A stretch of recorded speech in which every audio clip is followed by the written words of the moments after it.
A happy new year and welcome to the Fourth Estate. Charles Mongu Shampagi. This is the very first edition of the Fourth Estate in the year 2017.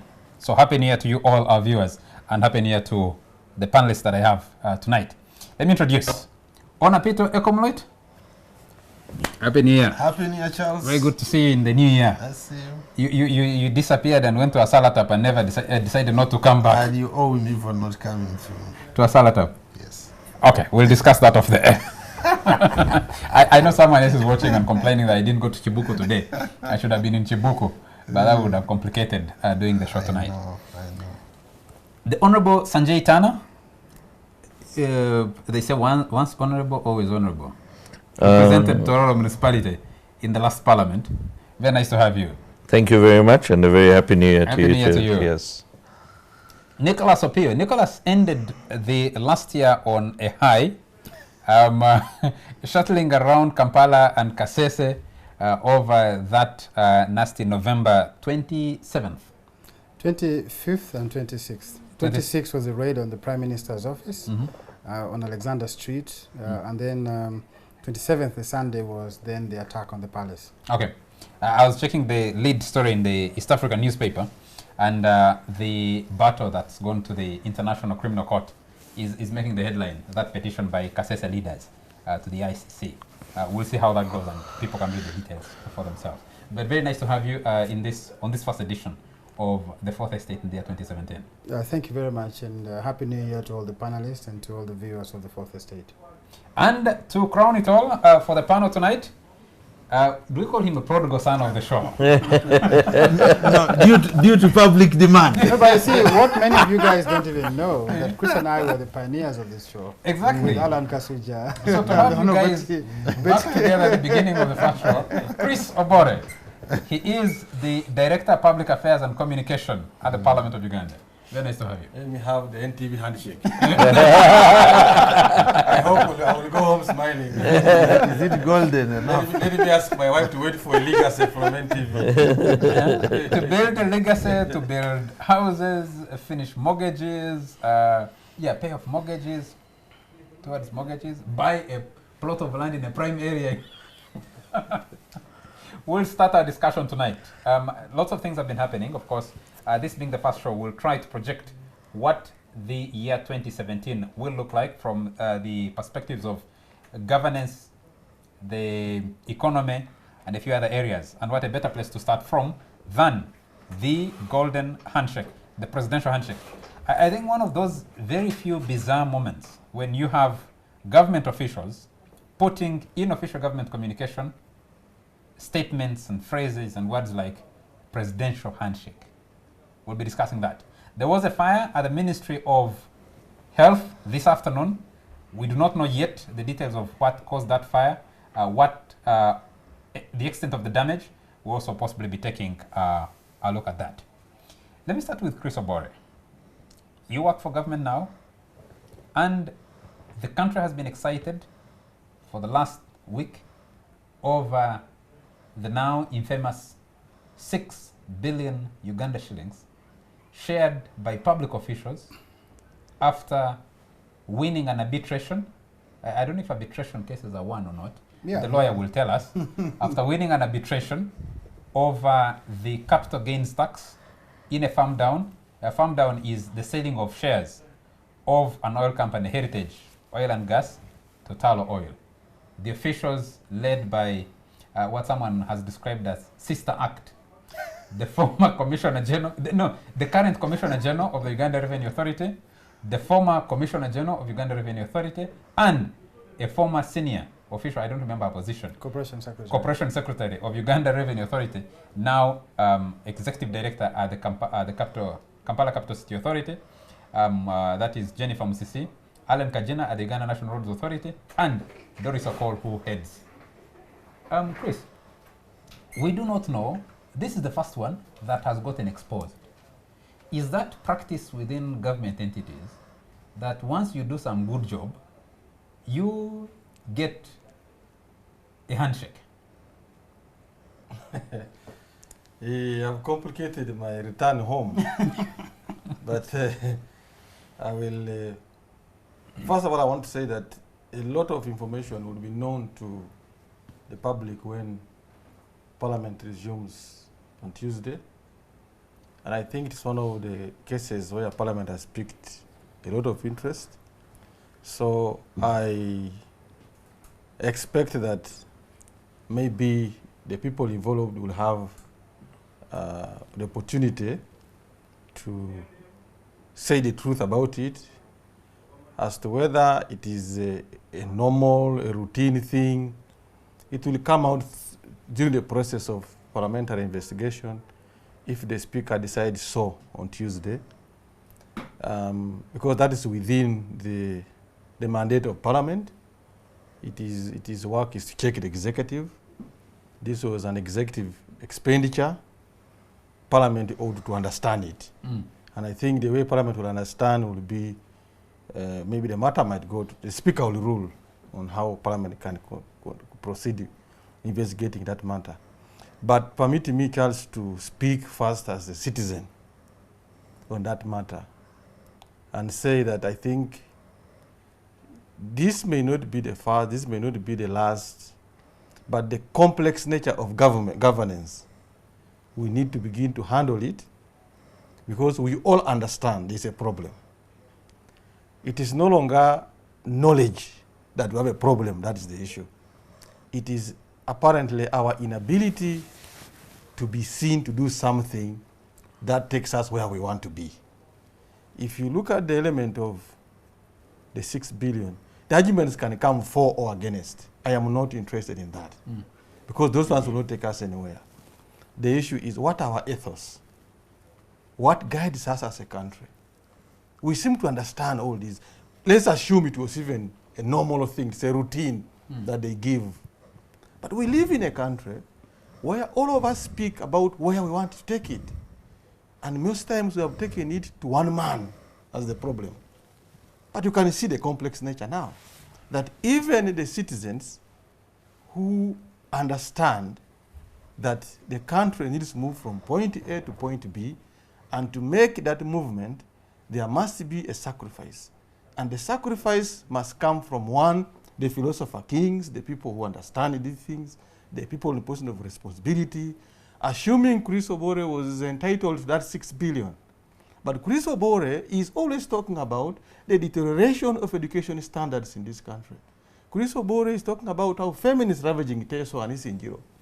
Would Chris Obore, if he had good ethos, have recommended, instead of getting it, to the head of state that please, Makerere University is on strike, and I think that alone affects education. I recommend that I have worked for this. Can we take it to Makerere University and resolve that matter? Because Makerere University plays a role in this country. Because first of all, remember, Chris Obore is well paid. Assuming that you're earning 40 million in Uganda, 30 million in Uganda, let's even assume 15 million in 5 Uganda. million. In Uganda, you fall in the bracket of the well-paid Ugandans because we have a bigger size of the population that is not earning enough. But what have we been discussing? Now the argument is, first of all, OPO has no moral authority, Obore has no moral authority, Parliament has no moral authority. Now, who has the moral authority to give us direction? Maybe that's the question we need to ask, because someone is going to flip the question back to you and say, but you know, the country seems to be gripped.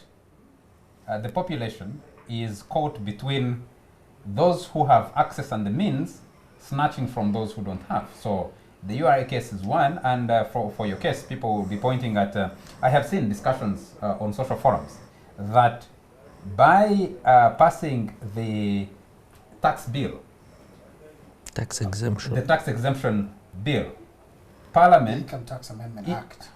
Thank you. sorry, I have my information on the phone which has been stolen this evening, so I'm having difficulty putting things back together. But the Income Tax Amendment Act, they say that by calculation, the Ugandan taxpayer or Uganda Revenue Authority will be losing 42 billion shillings per year by not taxing MPs, by having MPs being covered by by that law. Let me summarize that because we are many here, and good enough there has been a beneficiary of that system. In the name of Honorable Sanjay Tana, he is able to defend it better. You mean But- Tana missed out? No, he was in taxed. And it is not even that they was exempted from taxes. He's here. He has paid all his taxes for what he earns from Parliament. It is again the misinformation through the media and civil society, part sections of them, that the MPs had passed a law to exempt them from paying tax and allowances. Far from it. They pay allowances on everything. It was fuel. They said, no, it's a facilitation to do a duty. I think we deserve to be exempted on this. But the issue of the 6 billion, to tie it to that, would be defeatist. This is a story of income to the citizen of Uganda. It's not entitled. It's not an entitlement to whoever was doing it. Okay. So, if that is the story, is something for citizens of Uganda, I am saying, whether legal or not illegal, where is the conscience of a Ugandan citizen about the issues affecting others? Nicholas, Yep. is the question of conscience the right discussion we should be having now, or is it the question of the legality of that reward, as it has been called? Let me just say I like the new Chris Ogore, philosophizing, talking about big things, which is admirable. I think that the service of Parliament has infused some sort of, deeper appreciation of a lot of these big picture issues, and that's really great. But to come back to the question that you raised, Charles, the principle is that anybody who does a good job deserves to be given a pat on the back. Every year, government departments give certificates to people, give a lot of presents to civil servants for a job well done. The peculiar problem with this particular award was that it was not an award. It was a solicitation. Civil servants ask the president to be rewarded. You don't ask for an award. You don't ask for a reward. In my view, I think that in all fours, we must examine whether this falls within the purview of the Anti-Corruption Act. If you solicit for reward for work that you're ordinarily supposed to do, because what these people did was not extraordinary.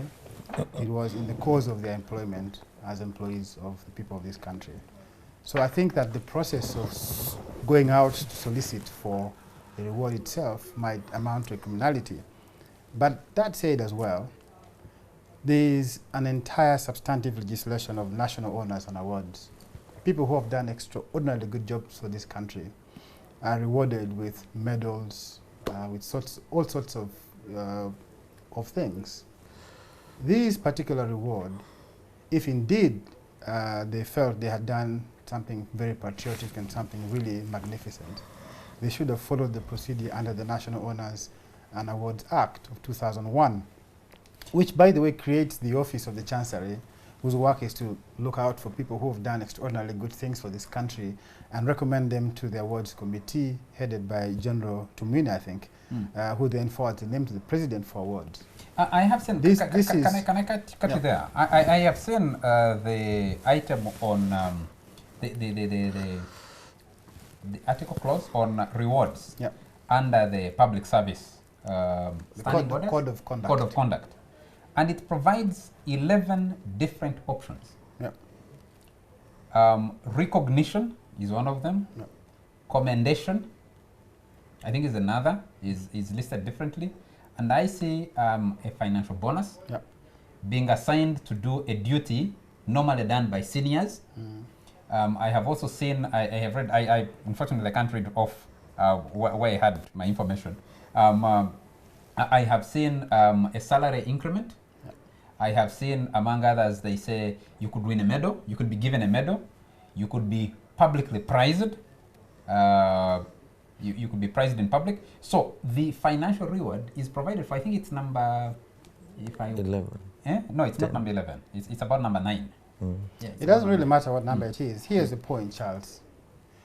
We're talking about a code of conduct drafted by Ewan Lumafa, who was by then the PS in the Ministry of Public Service, who is now an inmate in Luzira. It is a code of conduct where you have a code of conduct is not a legal document. It is merely administrative. It cannot be the basis for the payments to individuals, to the amount of 6 billion shillings. I think, in my view, that code of conduct is not and cannot be used as a justification for such payments.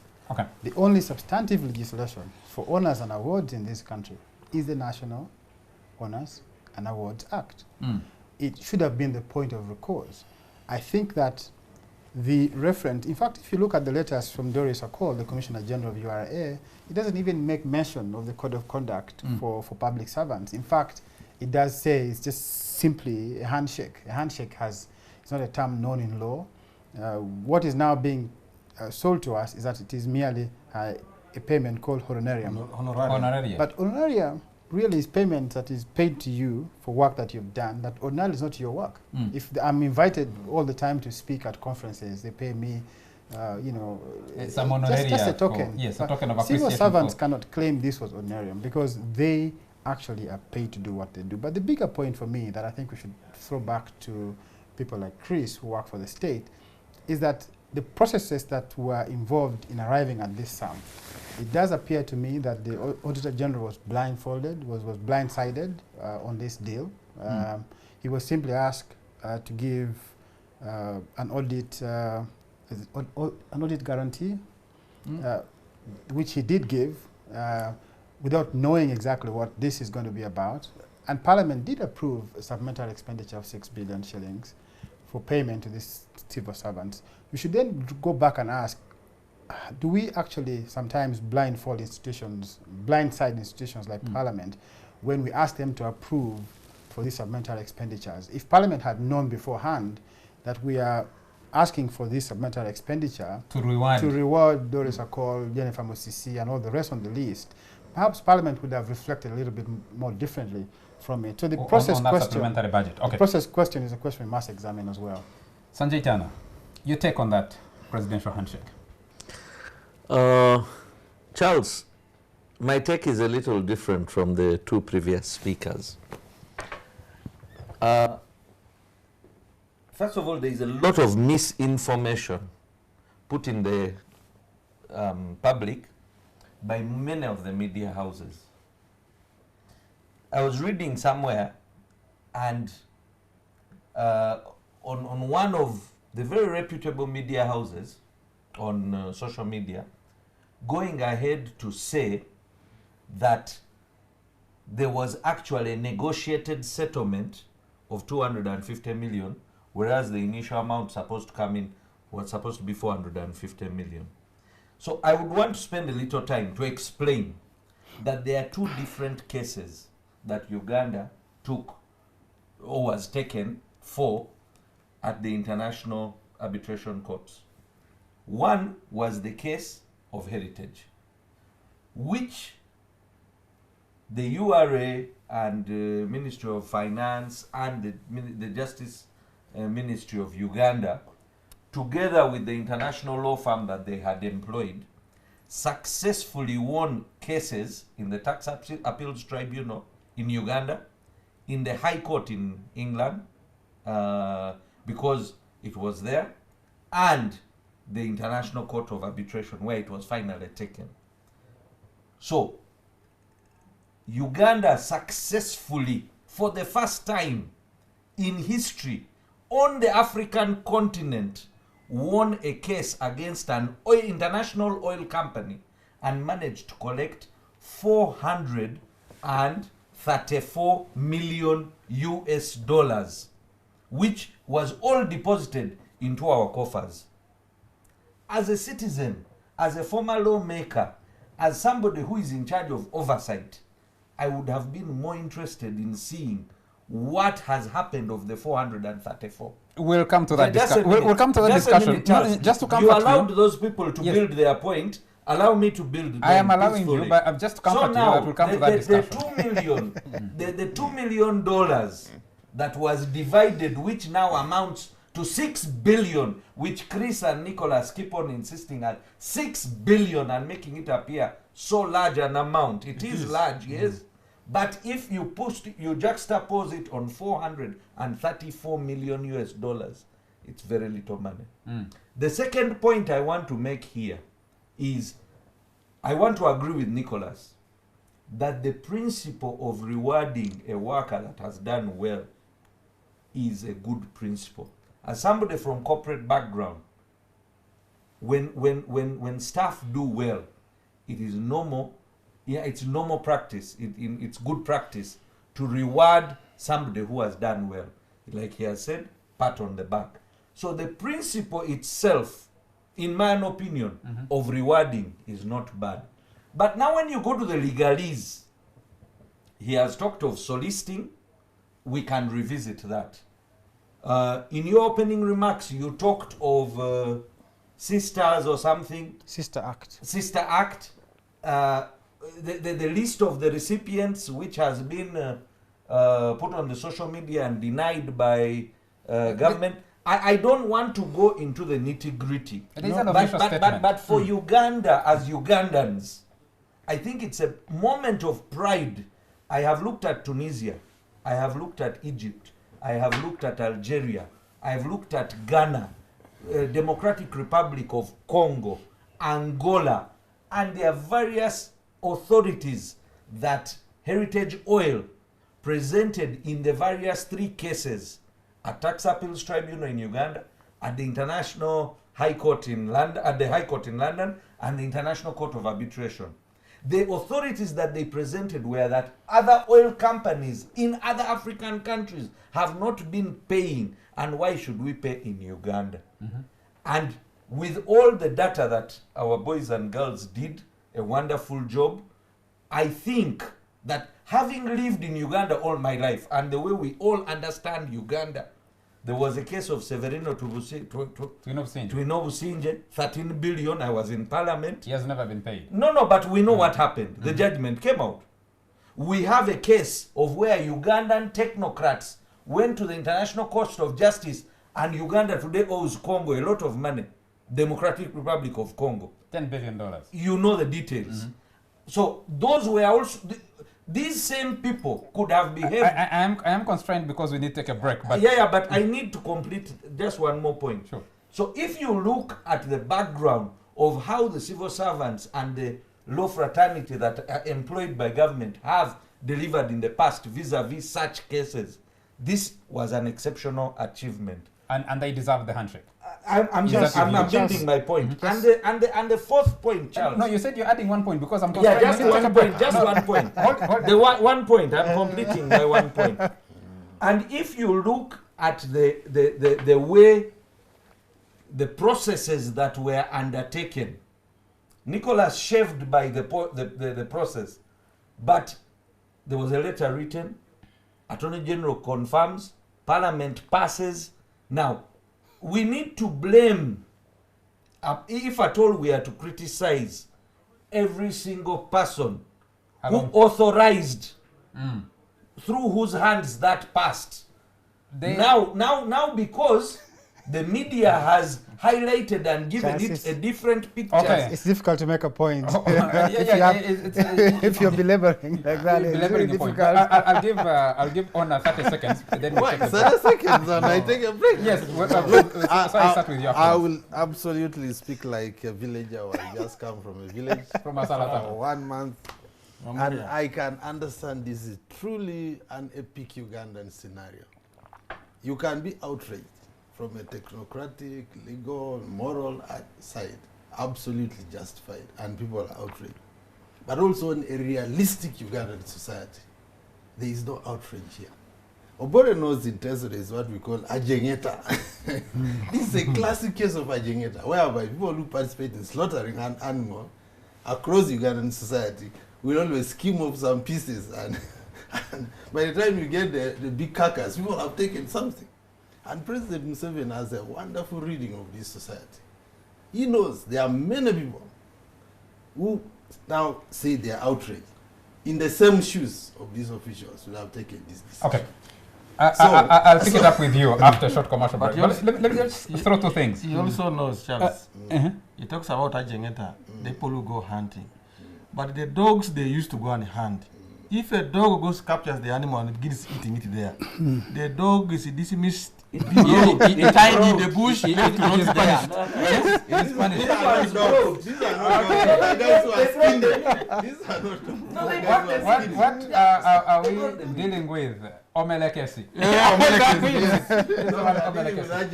Ajengeta Omelekesi. And I remember the other one. But there are two scenarios I'd like to draw just before we take the break. One is during research for this show, I was told that we need to look closely at the Gavi case in the Ministry of Health, which unfortunately was had a fire incident this evening. The solicitation, on the part of the solicitation, we need to look closely at what happened when Gavi gave money to Uganda for performing very well in immunization. The other aspect we need to look at is to ask the question of, we need to look at this and say, if this is normal practice, how does it fit in the rest of, so how does it fit within a discussion of a country that wants to go to middle income? And after 10 years, 11 years now, of discovering petroleum, that 10 years later, we have not pumped a single barrel of oil out of the ground, and we have been lost in these kinds of debates. We'll be back in a moment. You're still watching The Fourth Estate and the handshake of the president. I've been hearing from different people. Some people say the president did not authorize the way, did not come into the discussion the way he has been projected as having come in. Others are saying he has told people not to have a discussion, not to comment about it officially. It's very difficult to get official people to come on shows like this and discuss about this. Not the Minister for Ethics and Integrity, not the Attorney General's chambers, not Uganda Revenue Authority, not the various officials. It's very difficult to get government officials to have a discussion about this. But I'm a government official. Yeah? Yes, only Chris Obore from Parliament. Parliament is semi-autonomous, so maybe. But we'll be asking the question. Let me come back to Honor. Why do you think there is so much outrage? I tried with my producer Emma to move away from this discussion and discuss something else. And we were debating and we found this is the topic we must discuss as the first show of the year. Why do you think there's so much outrage? Look, or is it? Honorable Tana here knows that the kind of money being spoken about in really serious money world is very small money. Just hold on. Yeah, that's the truth. The highest person Those are corporate boys now. $60,000. Those are corporate boys now. Yeah, that's very little money. That is less than a Compared to what for a they said. footballer in the Premiership. Yes. But look, I think it's the context of a poor society is what causes the outrage. But for me, the big question is, this brings to light the relevance of the government as we know it, the motivation that government officials get and what they do. Because I think from the letter of the Commissioner General, you can see a plea from people who feel they have big problems, which of course are shared across the civil service and much of society. They need to build houses, the dysfunctionality of the public service, whereby you don't have a housing sector, whereby where you can get a house without building a house. You have to own land. In many countries, you don't have to own land. So unless we address these issues and everyone is left to fend for themselves as it is today, the clamor in the public service for more pay to take care of your own nest for a rainy day, it's a big crisis. It's what is driving corruption. Let me kind of so it's easier for us to be, just hold on. Chris raised something. It's nice to be outraged, but you must address the underlying factors. Exactly. Because this is not the first case that has caused outrage in the country. Yes, it's not. Chris raised something important that you're now talking about, which I don't want us to lose. If you have a section of public servants who, on average, earn much better than anyone else in our society, even if you compared the salaries with private sector payment, 40 million, 43 million, even if you brought it down to 10 million as the minimum, that surely shouldn't include that litany of the litany of what's the right word? The litany of pleas to build a house. Yeah, it just reinforces my point that you have a system that whereby the payment structure is so distorted you know, whereby that, what you look at big money for a few individuals itself is so disorganized. It's more money. It's based on, just hold on, it's based on holding an office with a bit of political strings which you can lose anytime. So people are not sure of the future, you know. They're always living on the edge of things. So, but these are not people living on the edge of anything. Yes. They are living, most of them were. There are no secretaries on the list of 42. There are no drivers on the list of 42 who form the lowest rank. I'm saying of public the service syndrome that drove that appeal is widespread across the public service. Because you have a ridiculous pay system which is not spread out and it's not sustainable. Honorable Tana, let me ask a question to Tana before we move back. And I know Chris wants to come in. Are you surprised that for 10 years, 11 years now, we haven't pumped a single drop of petroleum out of discoveries made 10 years ago, and we are lost? One, we are lost in the kind of production sharing agreements that government kept secret, the case we took to court. We are lost in a parliamentary investigation of allegations of people receiving money from oil companies before. Now we are lost in a debate. We are lost in a debate over people receiving a handshake even before we begin production. And the second question I want to put to you. Can I finish this? Yes, can I finish my question? And the second question we need to ask is, I have been trying to check, has the money you're talking about $1.7 trillion, trillion shillings, has it appeared on any budget? Someone said it is in the consolidated fund. Exactly. Doing what in the consolidated fund? Exactly. Are those questions we're asking? Okay. I will start with the first question. And that is why I am here today, putting out my neck for those civil servants. Because when we were in Parliament, there were very many accusations that people had been bribed. And these oil companies, if at all as a good reporter, as a good journalist, the media would have gone and dug out what Mutajira wrote over 1 year ago about the leak on Panama Papers. Heritage Oil went at great length to change their domicile and used the same company, Fonseca, to shift their domicile in order to avoid this 450 million of tax. So our boys and girls did a very good job. That's the first, to answer your first question. The second question is Uganda has not pumped a barrel of oil, and that should give Ugandans the solidarity that we need. We were part of Parliament and we raised the questions on the calibers of agreements that were made. When those agreements were provided and they are there in Parliament, in the Library of Parliament, we want to tell you that there were very many functions and we have been to where these discussions have been held. And I want to tell you that on the African continent, Uganda has managed some of the best negotiations. The loopholes in those agreements, to the best of my memory, I can say, are the costs that these companies are now including, which we may have so to what pay. will be left by the time we begin pumping oil? I'm telling you that, but for now, we should not get lost. I agree with you entirely that we should not get lost on $2 million, having earned 750 million, because after the heritage... No, but Tana, you're a businessman. Just a minute. You're a businessman. Just a minute, Charles. $2 million. You asked the question. Yes, $2 million. Let me finish. Yes. This heritage, we have earned 434 million US dollars, which is there.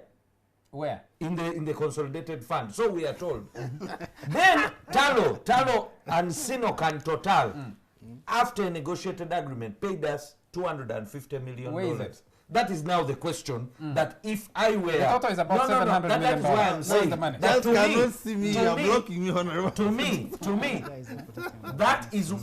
that should be my number one question. That for me as a person. Now, as a businessman, when you talk about the 2 million, that 2 million, if you look at the president's communication and the communication made, Nicholas is here, he's a learned colleague. What happened was that when Uganda won, the legal team was awarded costs of $4,083,000. And that what was distributed was only half, $2 million of that amount was given to the legal team in Uganda. Ideally, Uganda should have hired a law firm to coordinate the 3 departments to feed the international law firm. So let's put that some figures money, straight. that money is divided out of the costs that were earned by Uganda. Let's put some figures straight. We paid to lawyers as a country about $10 million. About $10 million would translate into about, at today's exchange rate, about 36 billion. Yes. Uganda shillings. Yes. We paid the officials, the government officials, who won this case, another 6. about $2 million. 6 billion. 6 billion. So we're talking about payments out. We have not even looked for the money. Charles, you know, Yes. you and me share a good history. In my journalism career, I purposely focused on investigative journalism. And I will be proud to say on this television, the pension scandal would not have seen the day if I did not put myself to it. True. The opium scandal in 2010, I was ignored. You remember that? I brought those stories. I have immense understanding of leakages, financial leakages in our country and where it comes from. The country, unfortunately, has always focused on the political and ignored. A country is its bureaucracy. The stronger the bureaucracy of any country, the better that country. The politics gives the direction, but once the people who are hands-on have gotten a different mindset, that is not aligned to what the bigger country wants, there is no politician who will manage to straighten up things. So this way I'm coming. It is not the technicality of how much money has been rescued. We have talked about these things over and over.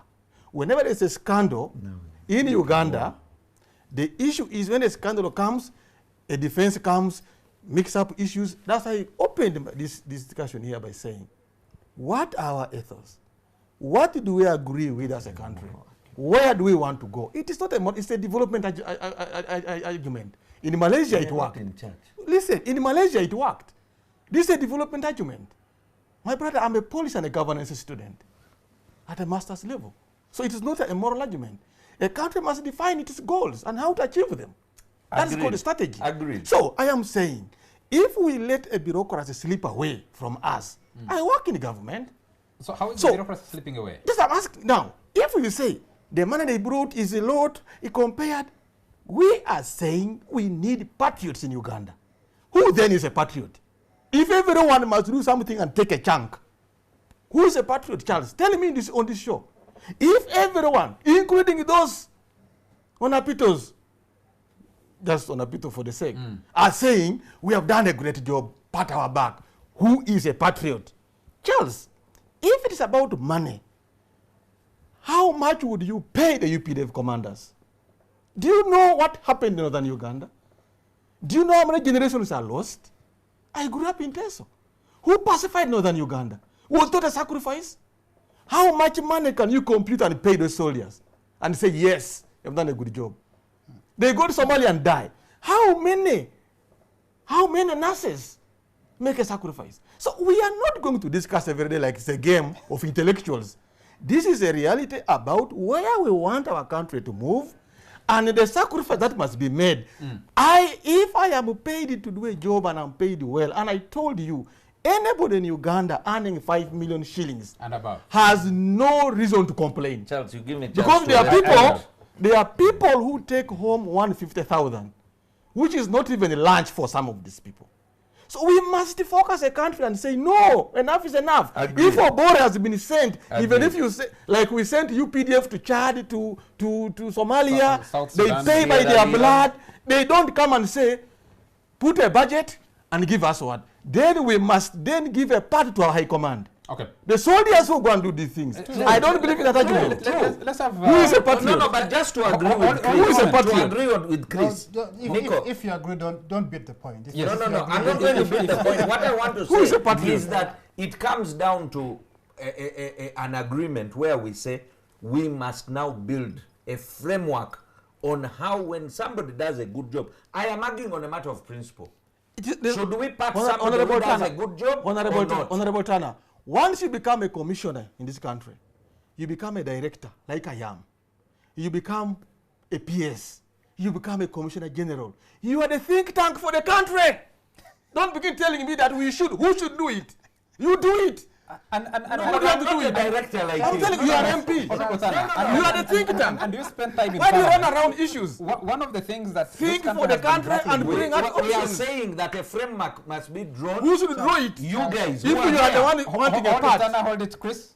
who should draw it? One of the major debates is that most of the officials we're talking about here earn salaries outside of the civil service structure. And that was done deliberately to incentivize them. True. Given the sensitivity of the jobs that they do. Make the legal argument. This was the First make first religious time. argument. Oh. These are good Christians. What does the Bible say? No, but Charles, This was the last one the Bible Those said. who Hold on, have, hold it a moment. those who have, what will No, happen no, to them? no. Okay, Nicholas. I hope the microphone We understand. for the studio still works with all this shouting. We understand that one is we hired Yeah. international law firms. We did. There are several Ugandan private lawyers who worked on this case Yeah. and were paid on monies that are not part of the discussion. Yeah.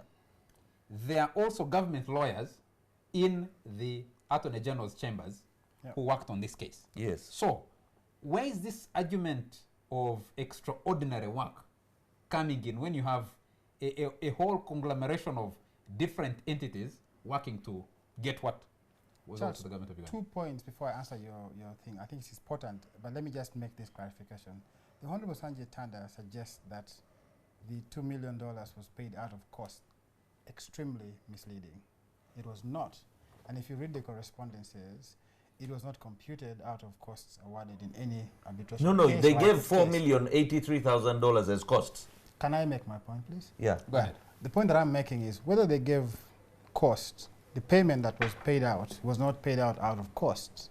Rather, it was paid out from the government of Uganda coffers, which was computed to be 1% of the amount of money recovered. So I think that that point has to be underscored. The second point, and I think that is important for me, is that the Honorable Tanda is now a businessman, and so is my good friend Ona.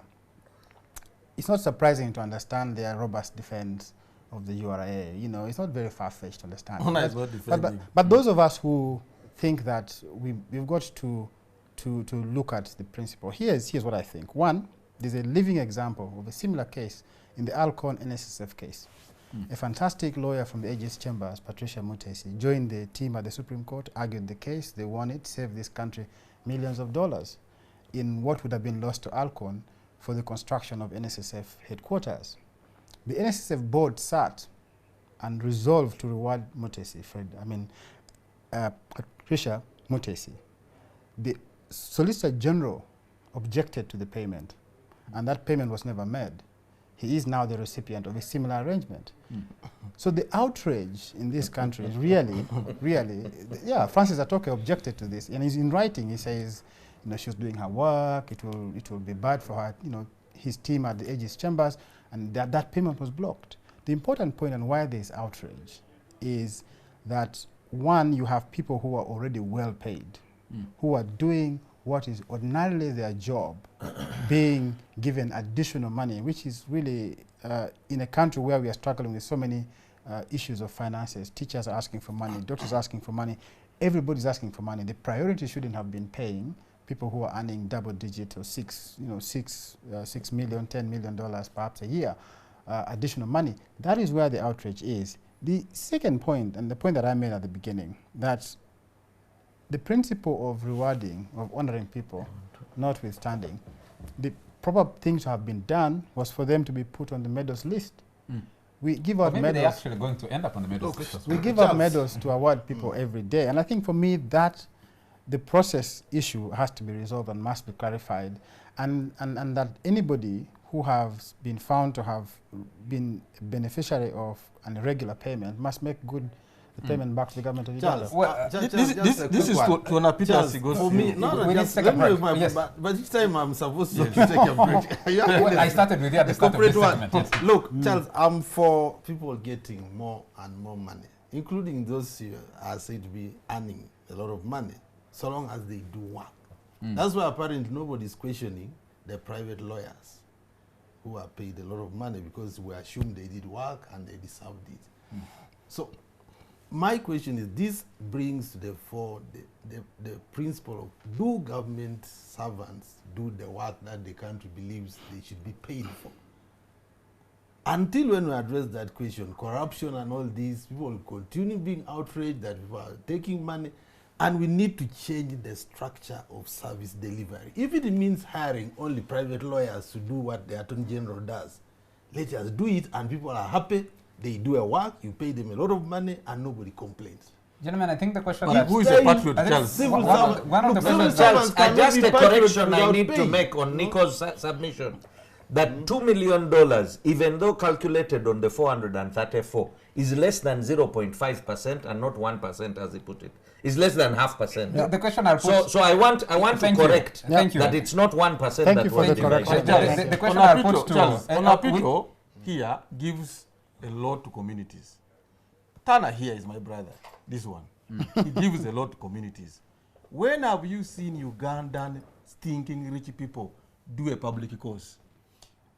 And the question I would want to put to Tana, when? maybe, just not for discussion, Tana, is for a business person who says, that's very small, it's negligible.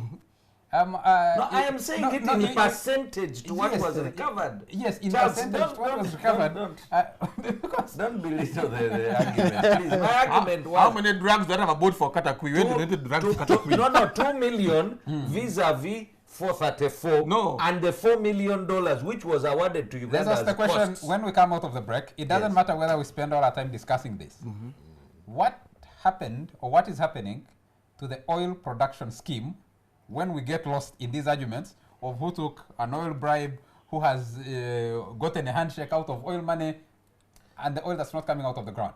And the other question is, Chris, we'll ask you now as Director of Communications at Parliament.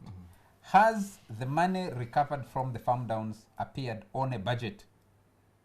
No, Or or is it reflected, is on, it the reflected? on the consolidated Is it fund and reflected balance? in the budget?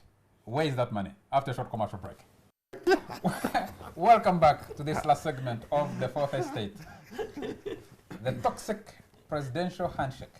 Was it actually a handshake? Was it a solicitation? If it was a solicitation, what does it mean in law? And in this last segment, we need the gentlemen, the panelists, to answer one question. What should happen now that the money has brought all this controversy? Yes, before we took the break, the two major questions are, what exactly is standing in the way of production of petroleum when we are lost in these scandals? Number two, where is that money that came from the farm downs, the capital gains tax?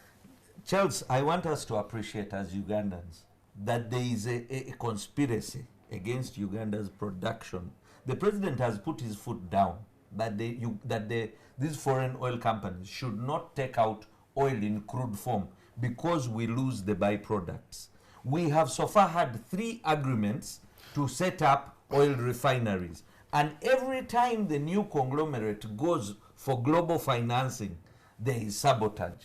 And so that is why it gives me more pride for when our legal team has succeeded in getting money out of these oil companies. These oil companies run very well knit mafia kind of organizations, all international You know oil the word companies. mafia is gaining new currency. Yes. Since it was introduced to by me- by Bukenya. Yes, in but I want to tell 2006. you, if at all you understand oil and you read oil from Texas to Middle East to Russia and now Far East, oil is one of, it's referred to as black gold anyway. So the way these oil revenues, the way the monies that come from oil are channeled in governments is a much more complex process than anyone can ever understand unless you take it as a subject. My question is, my my question to you is, Yes. why should it give us comfort that even the little that comes through is spent the way we are seeing these monies go? Now, the second question is, Charles, that unfortunately I am now out of parliament, but those that are there and like Chris is saying, Parliament needs to interest itself and perform its oversight role and find out where is the $700 million, because there is 450 from Heritage and there is 250 from Tullow. So it comes to about slightly below 700 million. Tullow is 253 million. Yeah, so it comes to below 700 million, almost. Or about 700 million. Slightly shy of 700 million. So where is it reflected in our books of accounts? In the budget? In the consolidated fund? Have we expended the money? Is it still there? So it would be interesting for us to rather focus on that money rather than the little here. Okay. But I want to pose a question for which I don't want answers. Charles, Yeah, I was in Parliament. I was in Parliament, and this matter was brought on the floor. You said it in passing, and very many members were accused of corruption. Okay, the Commissioner General then, the Ministry of Finance, and I remember very vividly, the late Kasami, may he rest in peace, categorically told us, because I sat on COSASE then, the Committee for State Authorities and State Statutory Enterprise, and he promised us that this case is going to its logical conclusion. There is no, because there was allegation of $10 million bribed, so and so took $1 million, money was transferred to ministers' accounts where there was investigations made. This was the same thing. Okay. So as Ugandans, as somebody who was there, it gives me pride to see that our money came. But you can't find the $1.7 trillion. No. Yes, you can't still locate it. Chris, yes, just a moment. Me, what makes you almost bored discussing some of these issues, despite the outrage, is that year in, month out, we keep stumbling from government financial crisis to another. You had the pensions, you had the Prime Minister's office, you had the road issues with the UNRWA. So this is not an exception. Even if there's something wrong about it, it simply speaks to the opaqueness of the public finances management. And until when you really have some miracle that will open up the way government finances are managed, so that you cannot, right now when you raise the 6B, on this side, I have two people who have had the privilege and the honor to sit in Uganda's parliament, which is the highest and parliament has been reduced. Yes, and I'm wondering, listening to both of you, and we are reading from the Book of Lamentations and justifying things, and I'm wondering, where is this country going if is precisely the torch bearers of this country, I think, seated on this side, are making the arguments that you're making? That's the point, because you find that this is not going to be the last outrage the country will experience. And we never learn anything out of this outrage. That's exactly why I began on that. So and look, unfortunately, it can't just be a question of moral salvation, patriotism. It isn't morality. It's a question of the law. It's a question of the law. The lawyer said even it doesn't meet the legal. It meets the legal requirement. It doesn't. I say, you are now saying that the Attorney General man without law is a beast, and beast always goes for territory and resources. So you need to Uganda is a lawless country. No, I mean, you may appear like we are lawful in terms of political stability and whatever, but when it comes to what individuals do, it's obviously lawless. I think that's an important revelation. What is annoying, Matthew Lukuya, who died in the pursuit of saving other people's lives, never asked for a handshake. I asked on this show, who's a patriot? We're not answering it. And when we ask those that we should begin to take action, we say that is moralizing. The law without a spirit backing it is nothing. The law is a product of political processes in a country. I am saying, can we stop that lamentation? And we begin to say this is wrong. And I want to ask simple questions. Charles Mwangusha is an enlightened person in their family. The family has threats everywhere, maybe over land. Then you decide to fight for your family because this land belongs to you. You win, you first come and say, I'm taking 3 gardens, but also let me share the other one also which remains. Are you a sensible leader of a family? The higher responsibility you have, the higher the duty you must have. These are issues we are discussing. And we are trying to talk of the duty bearers to say, oh yeah, what demand did Martin Lukuya put? What demand did the UPDF put? We have commanders who have bullets in their bodies. They have never put a demand that they shake our hands. They said, we are soldiers. We joined the army. These are the requirements of being a soldier. But then there are other citizens who say, we are well paid.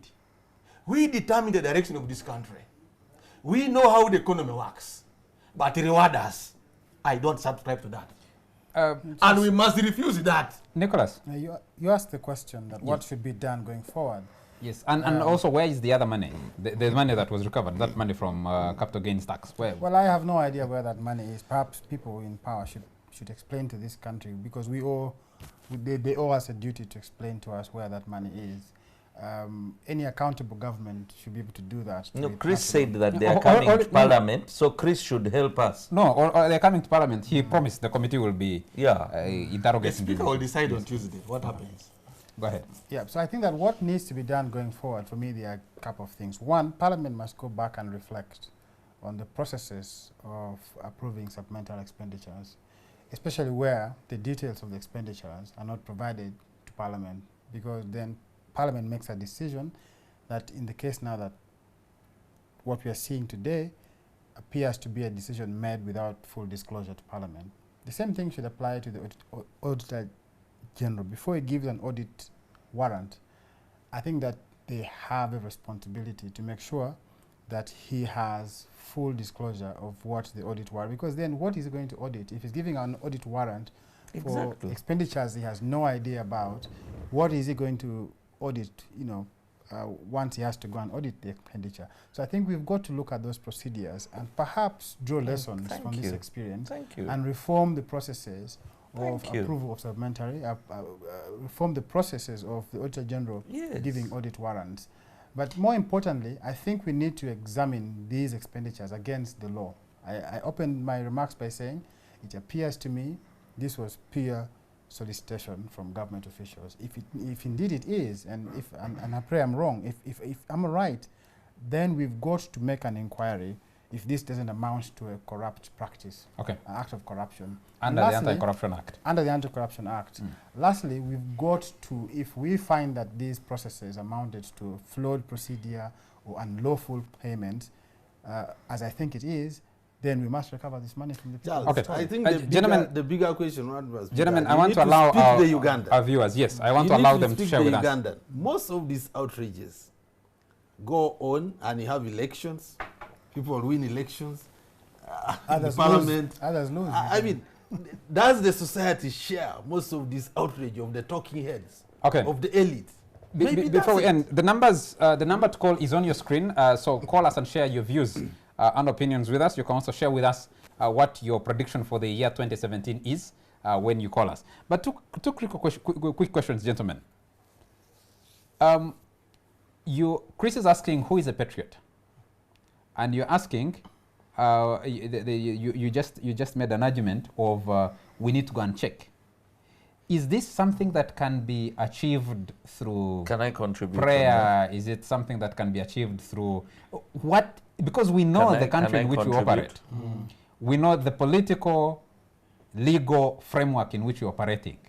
And we move from one scandal after another and after another after another. How do you get that resolved? But you'll answer, gentlemen, after we have picked a couple of callers. Hello? Hello?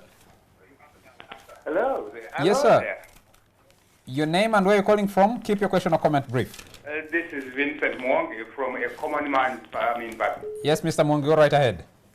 Now just look, of recent, our children were sent on the street to commit erotism just because the university had no money. A good parent did commit such an act. And it went unquestioned. Now think, so many people are dying, all corners of the country. Please, where are those trillions which were received by this country? And who can come out to explain to us where our money is going? Trust Jesus.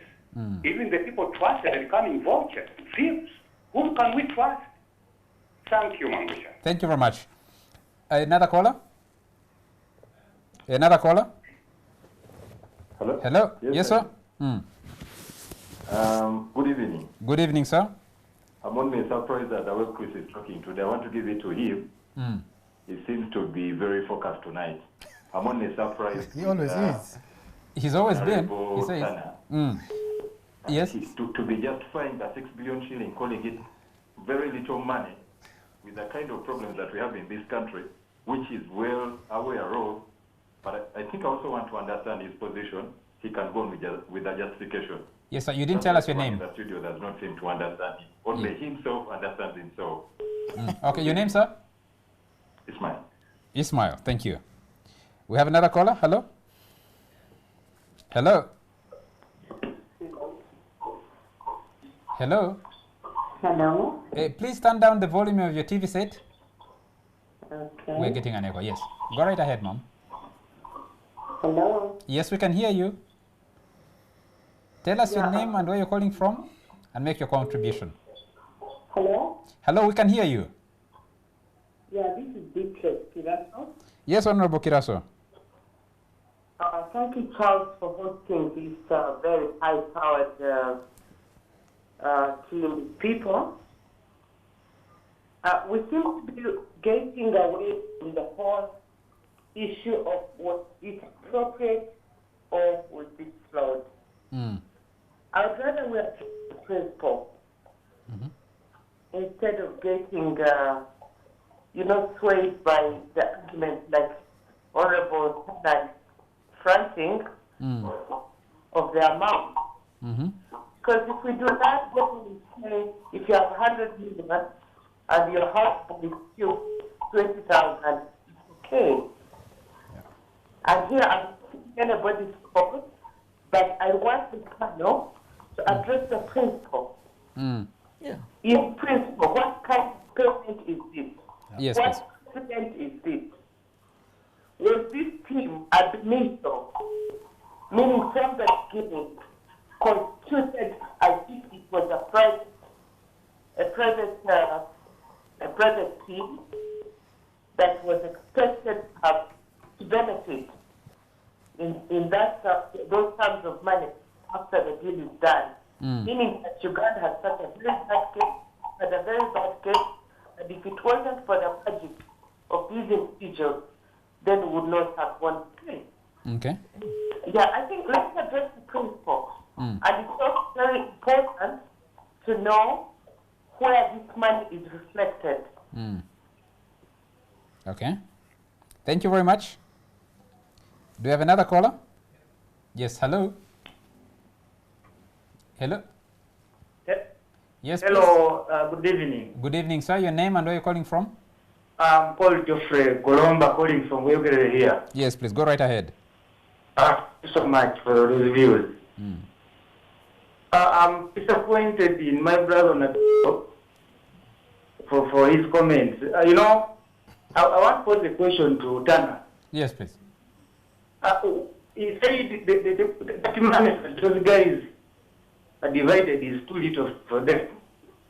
What failed is companies, the Zebra Telecom, did those managers that did they really steal a lot of money or they were stealing little by little? So, okay. Thank you very much, Godfrey. Geoffrey. Geoffrey. Your point has been taken. Tana will answer. Hello. Hello. Yes, please. Your name and where you're calling from? Paul from Busia. Paul, yes. Go right ahead. Yes. First of all, I thank you very much for that panel and taking the opportunity to say hi to all of you and Happy New Year. Thank you. Happy New Year to you. Now, there are so many people, the likes of my brother there, the honorable, the former honorable, who also hope to have the same presidential handshake.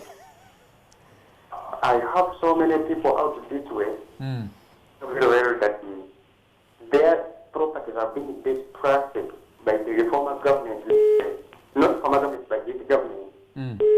But were desperate and they have never received the assistance of having a presidential handshake.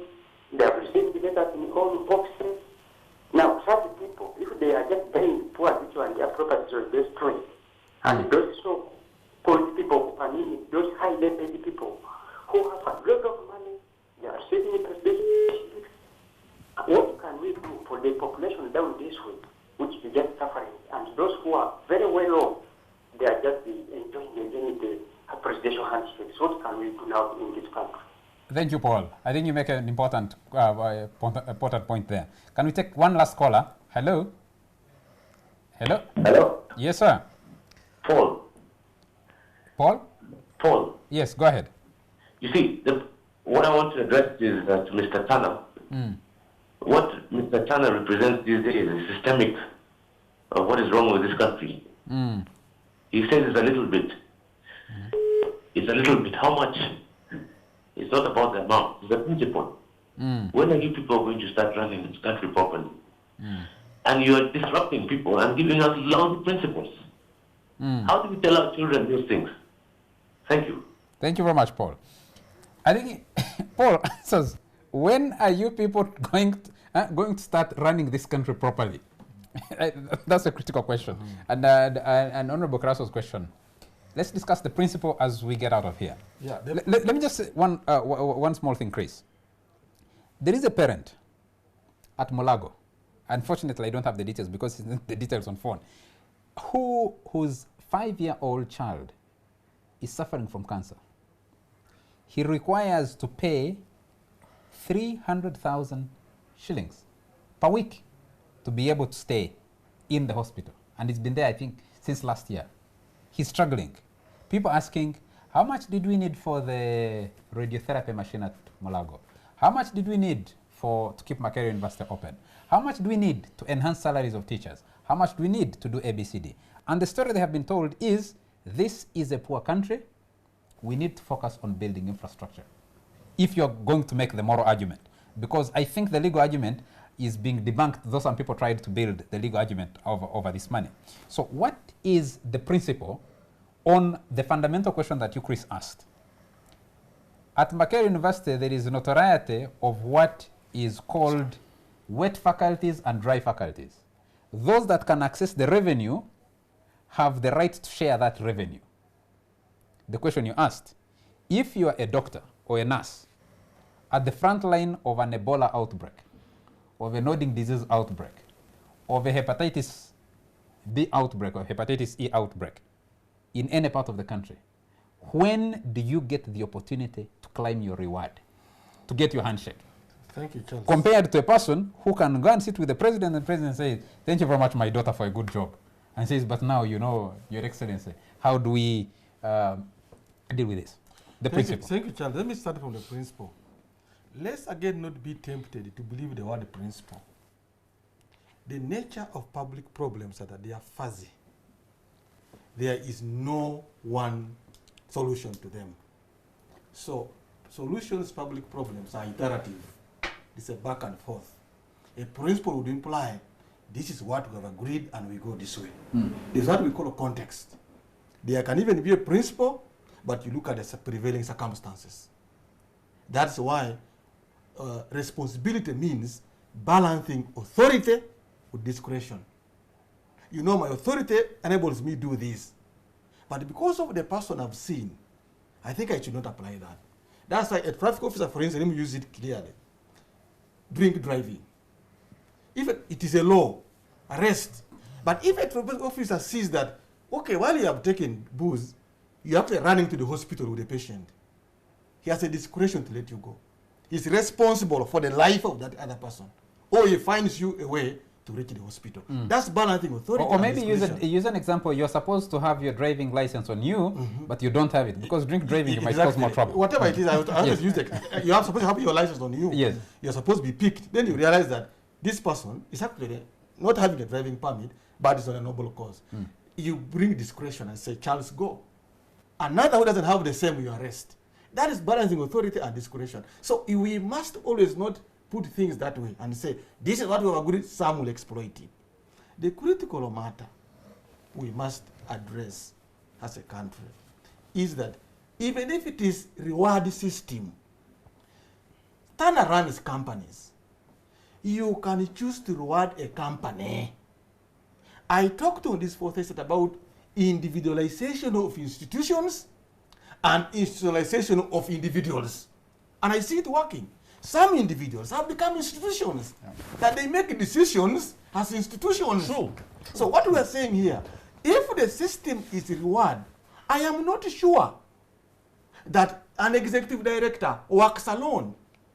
Then motivate the entire institution like Solicitor General's office. Because there are researchers, there are voice messengers who make the Solicitor General perform. Say if that happens, the reward should come to the office of the Solicitor General. And then it is given down.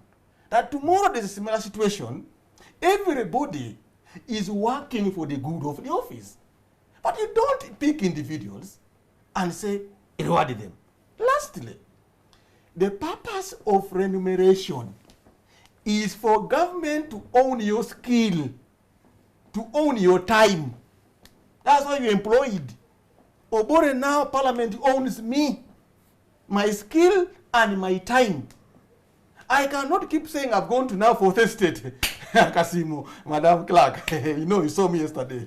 It was hot. Give me something. Then what am I supposed to be paid for? So these are things we are not. And the problem is, it becomes dangerous, Charles, when those who are seen to be privileged are the ones demanding a Kasimo. Let me just ask, Chris, hold it, Tana. There is one thing that intrigues me. I never see monies from the previous budget transferred to the next budget. Is this a unique case of Uganda Revenue Authority and this oil money, or does it actually happen that the scale, the only difference being that the scale is not so big, or it hasn't come out to the public within government structures? No, a budget is not the responsibility of Parliament. Parliament plays advisory. You need to ask that to those who originate the budget. I hope you know that. So I cannot speak for that. No, but is there a practice in government whereby if you had your budget and you didn't spend all your money, at the end of the year you say, what do we do with this? You send it back to consolidation. It is sent back to the consolidation. By law. Okay. Okay. All unused is sent back by law. Okay, thank you. You have your take. Honorable Kraso was asking about principle. Someone was asking about where are the trillions? If Makerere could close and we have so many trillions, without saying, since we have this oil money, we can keep that institution open. I think that was from Vincent. Then Ismail had some questions also. Geoffrey from Boyogerere and Paul from Busia were centered around the same issues.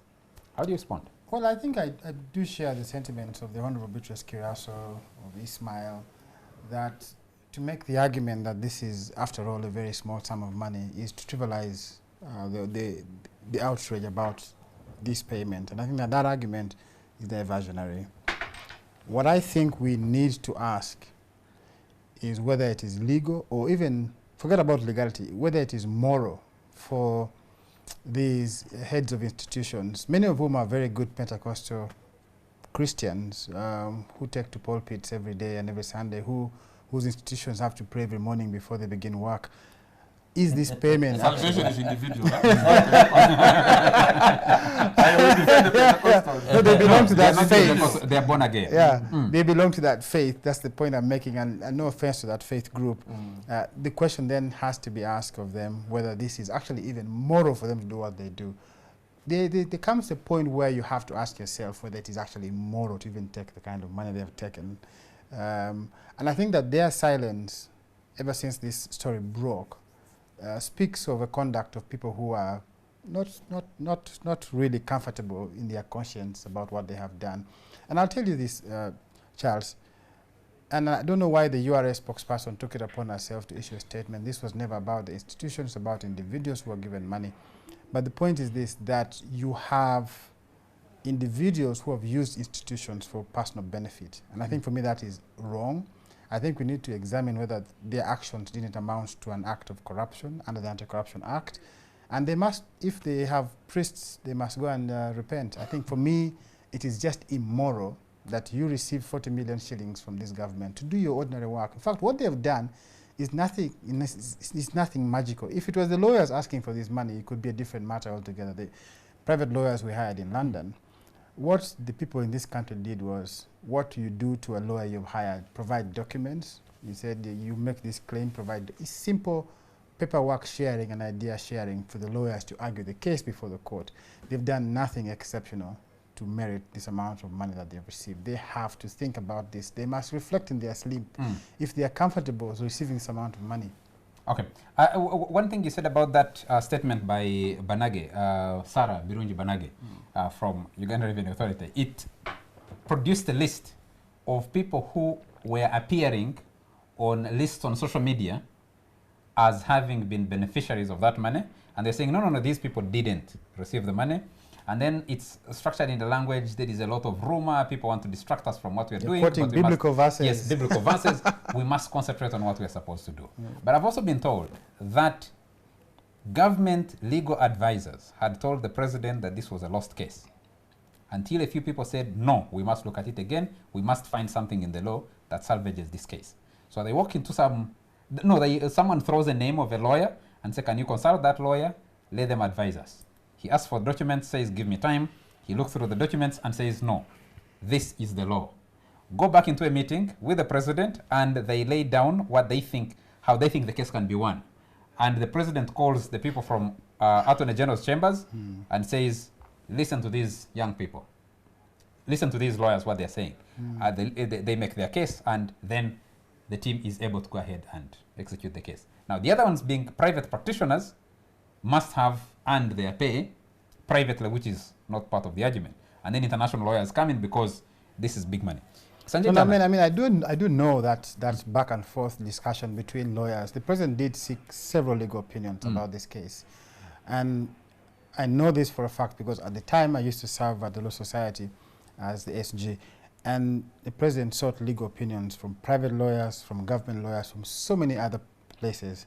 It doesn't necessarily indicate that the president was told by technocrats at the Hooden that this case was a lost case, but rather the president was trying to get himself appraised of all the angles, the legal angles. And I think that process perhaps is a process we need to appreciate was very helpful in Uganda then taking the stance that they did.